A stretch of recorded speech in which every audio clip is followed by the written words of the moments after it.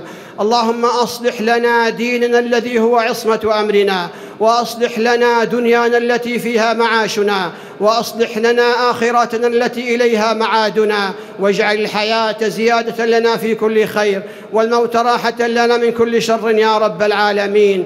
اللهم إنا نسألك الهدى والتقى والعفاف والغنى.